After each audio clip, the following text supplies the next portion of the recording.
নমস্কার, দেখছেন talk to Bangla. আমি অভিষেক রয়েছে আপনাদের সাথে। এই মুহূর্তে যে খবর নিয়ে উপস্থিত হয়েছি, আজকে আপনারা সবাই জানেন কিন্তু একদম সকাল সকাল মুখ্যমন্ত্রী মমতা বন্দ্যোপাধ্যায় গিয়েছিলেন একদম নেতাজি ইন্ডোর স্টেডিয়াম এবং সেখান থেকে 26,000 চাকরি প্রার্থীদের উদ্দেশ্যে তিনি তার যা বক্তব্য সেটা রাখলেন এবং তারপর থেকে কিন্তু বঙ্গ রাজনীতিতে শুরু হয়েছে ছড়াছড়ি। তার কারণ আমরা ইতিমধ্যেই দেখেছি যে রুদ্রনীল ঘোষ কিন্তু একদম সাংস্কৃতিক জগতের অন্যতম একজন ব্যক্তিত্ব এবং তার সঙ্গে এই মুহূর্তে বিজেপি নেতা হিসেবে রুদ্রনীল ঘোষ অত্যন্ত সুপরিচিত কিন্তু, এবং সেই জায়গা থেকেই রুদ্রনীল ঘোষ কিন্তু কটাক্ষ করতে ছাড়েননি।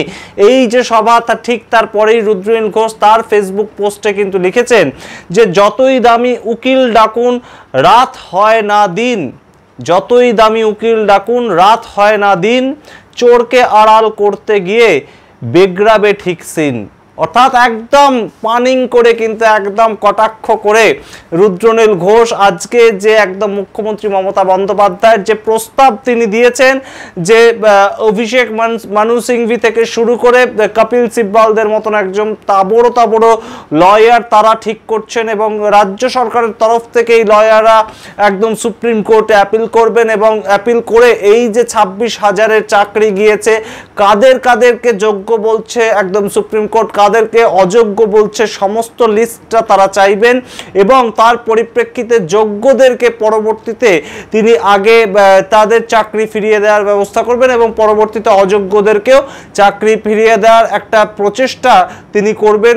কোথাও গিয়ে যদি সুবিধা হয়, কোথাও গিয়ে যদি দেখা যায় কোনো অযোগ্য ব্যক্তি আসলে তিনি অযোগ্য নন কিন্তু তার লিস্টে নাম চলে এসেছে কোনোভাবে অযোগ্যদের লিস্টে, সেই ক্ষেত্রে তাদেরকেও নিয়েও তিনি বসবেন। এই যে কথা রুদ্রনীল ঘোষ বলেছে তার ঠিক কিছুক্ষণের মধ্যেই কিন্তু তৃণমূল কংগ্রেসও পিছিয়ে থাকেনি এবং আমরা জানি যে একদম আইটি সেলের প্রধান দেবাংশু ভট্টাচার্য এবং আইটি সেলের তিনি কিন্তু একদম প্রত্যেকটি মুভমেন্ট বিজেপি কি করছে, তৃণমূলের কে কি করছে, প্রত্যেকটি মুভমেন্টই কিন্তু দেবাংশু ভট্টাচার্য নখদর্পণে রাখেন এবং ফেসবুক থেকে শুরু করে টুইটার এবং ইউটিউব চ্যানেল কে কি করছে প্রত্যেকটাই দেবাংশু ভট্টাচার্যের কিন্তু একদম নখদর্পণে থাকে এবং তাই জন্যেই এই যে রুদ্রনীল ঘোষের ছড়া কেটে একদম বিদ্রূপ করা এই যে তৃণমূল সরকারের ডিসিশন তাকে কিন্তু একদম কোনোভাবেই ছেড়ে দেননি একদম আমাদের দেবাংশু ভট্টাচার্য। তিনি লিখছেন সঙ্গে সঙ্গেই চোরকে আড়াল করেছিল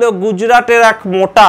আমরা জানি কিংবা আমরা আকার ইঙ্গিতে হয়তো বুঝতে পারছি যে কার কথা বলা হচ্ছে, সে কথা আর না বলাই ভালো, কিন্তু তিনি লিখছেন সম্পূর্ণ 4 লাইনের একটি ছড়া, চোরকে আড়াল করেছিল গুজরাটের এক মোটা, চাকরি হারার লিস্টে দেখো মেদিনীপুরের কোটা। এই যে একদম কথা লাস্ট লাইনে একদম দেবাংশু ভট্টাচার্য লিখলেন যে চাকরি হারার লিস্টে দেখো মেদিনীপুরের কোটা। অর্থাৎ কয়েকদিন আগে মুখ্যমন্ত্রী মমতা বন্দ্যোপাধ্যায় একদম 3রা এপ্রিল যখন সুপ্রিম কোর্টের এই রায় এলো তখনই কিন্তু তিনি নবান্ন থেকে বসে বৈঠক করে বলেছিলেন যে একটা জেলা আমরা জানি যে সেই জেলা থেকে কিন্তু বেশ কিছু কারচুপি চাকরির ক্ষেত্রে হয়েছে, এই রকম একটি কথা বলেছিলেন এবং তিনি সেই জেলার হয়তো নাম বলেননি, কিন্তু আজকে দেবাংশু ভট্টাচার্য ছড়ার সঙ্গে মুখ্যমন্ত্রী মমতা বন্দ্যোপাধ্যায়ের সেদিনের কথা আর কি কোনো যোগসাজশ আছে এবং মেদিনীপুর জেলা থেকে কে উঠে আসে, পরবর্তীতে সেই নেতা কোন দলে গিয়েছেন এবং তার বর্তমান পজিশন কি, সেগুলো কিন্তু উজ্জ্বল রয়েছে ছড়ার মাধ্যমে। কিন্তু একদম কটাক্ষের পরিপ্রেক্ষিতে কটাক্ষ এবং রুদ্রনীল ঘোষের ছড়া যেখানে যতই দামি উকিল ডাকুন রাত হয় না দিন, চোরকে আড়াল করতে গিয়ে বেগড়াবে ঠিক সিন, ঠিক তার পরিপ্রেক্ষিতে দেবাংশু ভট্টাচার্যের একদম পাল্টা এবং সেখানে তিনি লিখছেন চোরকে আড়াল করেছিল গুজরাটের এক মোটা, চাকরি হারার লিস্টে দেখো মেদিনীপুরের কোটা। অর্থাৎ এই যে একদম ছড়াছড়ি কিংবা ছড়া দিয়ে একে অন্যকে কটাক্ষ। আমরা কয়েকদিন আগেই একটা প্রতিবেদন করেছিলাম যে বিজেপি এবং তৃণমূল প্রত্যেকেই কিন্তু একদম মাঠে নেমে গিয়েছে তাদের যে একদম একে অন্যকে কটাক্ষ করা, একে অন্যকে রাজনৈতিক প্রতিদ্বন্দ্বিতা করা, তার ক্ষেত্রে ছড়া খুব গুরুত্বপূর্ণ হয়ে উঠেছে। এখন দেয়াল লিখনের ক্ষেত্রে আমরা দেখছিলাম যে হিন্দু ভাই এই রকম লাইন নিয়ে কিন্তু একদম যখন বিজেপি মাঠে নেমেছে ঠিক একই লাইনে কিন্তু লাইনটাকে রেখে বিভিন্নভাবে বিজেপিকে কটাক্ষ করেছেন দেবাংশু ভট্টাচার্য এবং তার আইটি সেলের বিভিন্ন কার্যকর্তারা। সুতরাং এই যে বর্তমানে রাজনীতি তা কিন্তু অবশ্যই বেশ খানিকটা উত্তপ্ত এবং 2026-এ বিধানসভা ভোটের আগে কিন্তু একদম পারদ চড়ছে রাজনীতির এবং পশ্চিমবঙ্গে কিন্তু কোনোভাবেই কোনো দলই কেউ কাউকে ছেড়ে দিতে নারাজ এবং একটা ছোট্ট সুযোগ পেলেও, ছোট্ট কটাক্ষের সুযোগ পেলেও ফেসবুক ওয়ালে সেটা নিয়ে যেমন 4 লাইন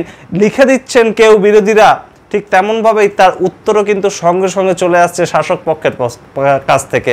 আমরা অবশ্যই নজর রাখবো এই সমস্ত দিকে। আগামী 1 বছর কি হয়, রাজ্যে যে বিধানসভা ভোট হয় তার কি বা ফলাফল হয়, সমস্তটাই আপনাদের সামনে তুলে ধরবো এবং এই যে ছড়াছড়ি পরবর্তীতে কে কি আরও ছড়ার মাধ্যমে কি উত্তর দেন, কিভাবে কি উত্তর আসে সামনে, সমস্তটাই তুলে ধরবো।